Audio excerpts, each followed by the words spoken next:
पूरे छत्तीसगढ़ में इस समय कोरोना के मरीज बेहद कम हैं। या कह लें कि छत्तीसगढ़ सरकार की कार्यकुशलता के कारण यहाँ पर जितने भी कोरोना के मरीज आए, सारे मरीज स्वस्थ होते जा रहे हैं, वो अपने घर पे जाते जा रहे हैं। यहाँ पर किसी भी मरीज की मौत नहीं हो रही है। फिर भी छत्तीसगढ़ सरकार के द्वारा एहतियात के तौर पे अस्पतालों में कुछ नई नई व्यवस्था की गई हैं। यही व्यवस्था और कोरोना के मरीजों के लिए अस्पतालों में क्या सुविधा है, देखने के लिए आज मैं आया हुआ हूँ रामानुजनगर के सामुदायिक स्वास्थ्य केंद्र में। आइए देखते हैं यहाँ का व्यवस्था और यहाँ क्या चल रहा है, कोरोना को लेकर के कैसी जागरूकता है, अस्पतालों में कैसी तैयारियाँ हैं। तो आइए आप लोगों को दिखाते हैं अस्पताल का नज़ारा।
कोरोना वायरस से बचाव के लिए सबसे ज़रूरी चीज़ होता है मास्क, सैनिटाइज़र।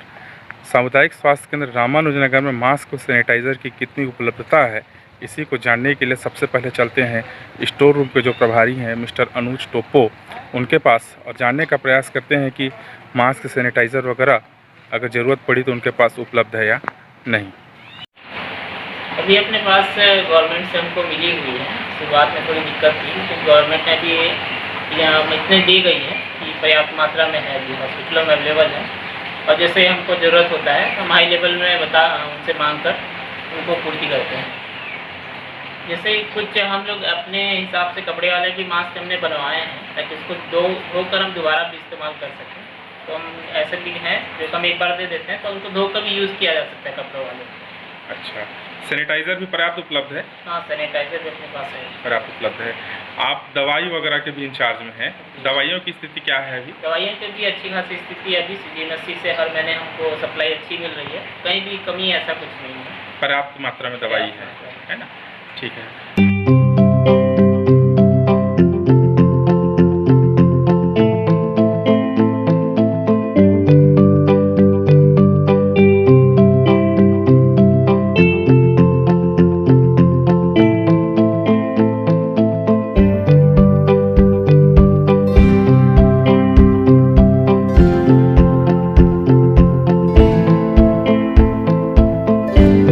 अगर मास्क और सैनिटाइज़र के बारे में देखें तो व्यवस्था पूरी तरीके से 100% अच्छा है, सफल है। चलिए अब आगे दिखाते हैं।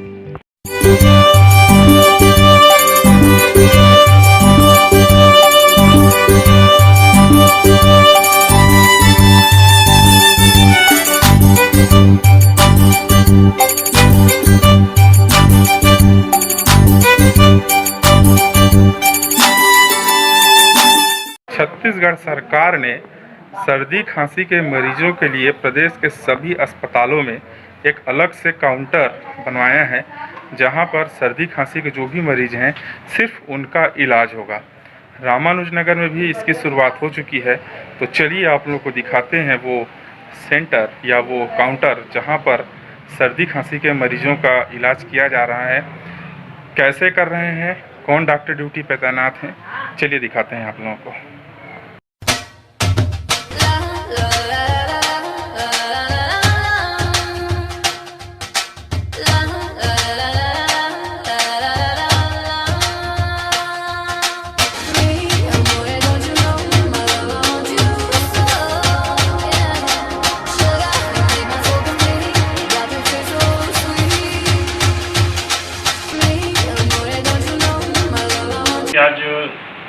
ज़्यादातर देखा जा रहा है इन्फेक्शन से हर कोई बचना चाह रहा है। हम लोगों ने सबसे पहले प्राथमिकता उसी को दिया है कि पेशेंट भी इन्फेक्शन से बचे और हम लोग सेल्फ खुद डॉक्टर भी इन्फेक्शन से बचे। तो जैसा आप देख रहे हैं, ये पर्दा किया हुआ है, पेशेंट आता है, एक स्टूल रखा गया है बाहर में, उस पर आएगा पेशेंट, वहाँ बैठेगा, हम लोग उससे पूछेंगे क्या हुआ है, सर्दी खांसी।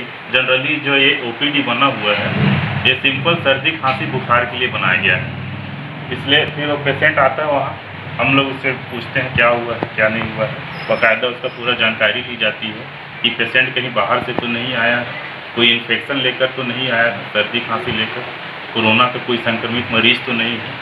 उसके बाद हम लोग पूरी जानकारी लेकर, अगर सिंपल सर्दी खांसी बुखार है उसको, तो हम लोग उसको प्रिस्क्राइब कर यहाँ से सिस्टर दवा मेडिसिन वगैरह उनको देती हैं और एक नीचे ट्रे रखा हुआ है, उसके रख दिया जाता है। पेशेंट बाहर से अपना उस दवा को मेडिसिन को ले लेता है, जिससे पेशेंट भी इन्फेक्शन होने से बच जाता है और हम लोग भी सेफ रहते हैं। अभी तक यहाँ जैसे कल ही ओपीडी स्टार्ट हुआ है, तो अभी तक क्या ऐसा कोई सस्पेक्टेड केस अभी तक आप लोगों के पास आया है ऐसा? नहीं, अभी तक तो ऐसा कोई भी केस नहीं मिला है हम लोगों को। जनरली सिंपल सर्दी खांसी के ही केस आए हैं जो मौसमी के हैं। अच्छा, ये यदि कोई कोरोना का मरीज है, मान लीजिए ऐसा लगता है कि कोरोना का पेशेंट हो सकता है, उसको कैसे आइडेंटिफाइड आप लोग करेंगे कि हाँ ये इस केस को हमको आगे भेजना है, या यहीं पर उसको सिंपल तरीके से दवाई वही दे के उसको छुट्टी कर देना है उसका? जनरली अपन उससे पूछेंगे पेशेंट से कि आप पहले कहाँ से आए हैं।